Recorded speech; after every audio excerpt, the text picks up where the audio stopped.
here in Homer today, saying goodbye to maybe a one-of-a-kind, really, when you're in the dirt modified world. Dale Planck, of course, passed away a week ago. His funeral was here today on Friday. Jim is here with his son Mike and his wife Kathy. Jim raced against Dale back in the day. He had started much before Dale did. 1982 was when he started on the old Outlaw Circuit, brewed in Fulton and Utica, Rome. Won his last race in 2015. So what's your first memory? Because by the time Dale showed up at the track, you were already a pretty well-established guy. What was your first memory of Dale Planck? Well, the memory was they came in. I guess the one thing that's weird is I was hauling on a ramp truck, and they also had a ramp truck. Oh, nice. So that was something we're, the same. And I just remember him as being a real young kid.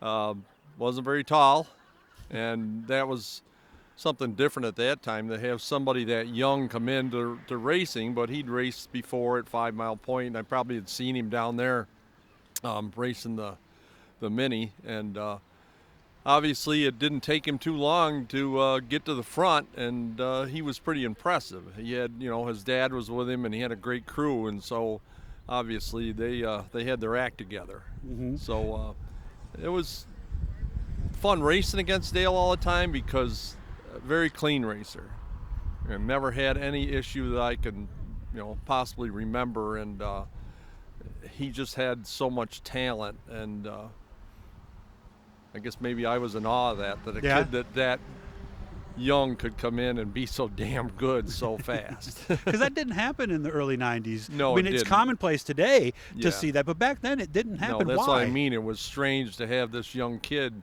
come in no less and then take off and do so darn good. Mm-hmm. Yes, it was. Today you'll see that more and more, but not back then, no. What was it that do you think allowed him to do that? Was it that he grew up around it, that he raced early, or did he just Well, have... it probably helped having his father, Denny. Denny was an excellent driver. I raced against him in the 320s on Wednesdays at Weed Sport. One year we raced 4 nights a week, Kathy and I, and raced against Denny. And he was obviously an excellent racer, so anytime that you have that in your blood, that probably went to Dale, and I mean, that's why they call him the natural. I guess he just naturally had it. Mm-hmm. Yeah. I've had a theory for a long time, and I guess really even with your son Mike, I think the theory still holds validity. I think a lot of these kids who grow up, like your son did, like Dale did, going with their dad, I think they pick up stuff at 5, 6, 10, 12 years old. They don't even realize, so when they get the chance, they might pick it up a little quicker. Is there anything to that? Well, it could be. I mean, like with Mike, he started coming to help me when he was 10 years old, I believe it was, and we won a feature when he was 11, so he was a crew chief at that time at 11, and he was pretty young. You were supposed to be 14, and I remember him checking in at Fulton, and they said, well, you don't look like you're 14, and I don't know why. He come right back. He says, well, that's because I didn't drink my milk.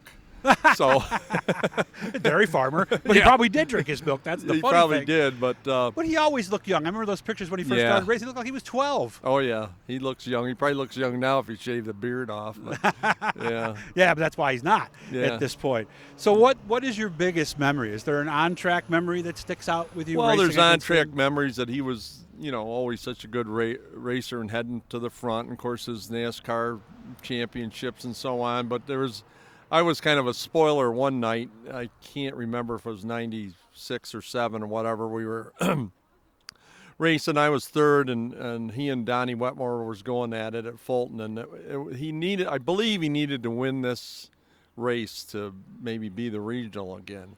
And I'm not 100% on this. But anyways, my car wasn't handling good. It was handling like a dump truck, and we're at the white flag lap, and I just had it in my head I was going to go into 3 just wide open and bowl this thing around. Well, I didn't realize that Donnie and Dale was going to, come together a little bit in the bottom of the corner, and I sailed around him and won, and it was kind of a somber moment in victory lane because Dale was supposed to win.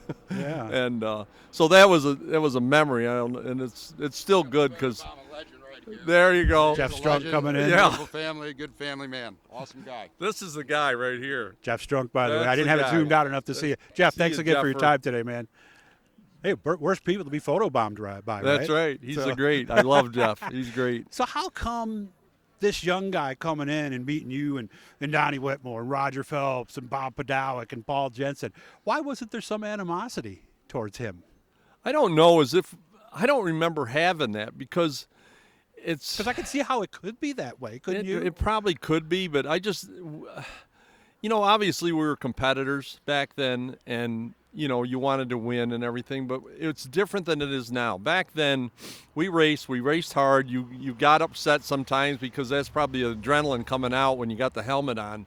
But when it was all over, we'd go up top, have some drinks, and talk along and have some fun. It's not like now. We hung around afterwards. Now, I've never seen such a race to leave the pits. It's true. It's you got to get out of the pits, and you aren't supposed to talk to nobody. You're not supposed to go in their pits. It's just, it's not the fun. We had so much fun, we didn't know how good it was. I agree. I remember Eric Kingsley used to have to turn the lights out some night to get us all leaving. Even then, he did it a lot of times, and of course, then we would leave there and we'd go someplace else. Yeah, we'd go on RFHs or in front of Brewerton. Or else Jack Gross would lead me up to Watertown. I'd be coming home at 6 o'clock in the morning. GG's after Utica Rome. Oh yeah, we did so much. It was the best times, and Dale was. I'm so glad he was part of it, and he was actually, he was a leader for us. Yes, he was. So brought a lot of attention to the area too with his NASCAR regional championships. Absolutely, that put us on the map. Yeah, I'm sure a lot of people down in Carolina were like, "What the heck are these things? They look pretty cool."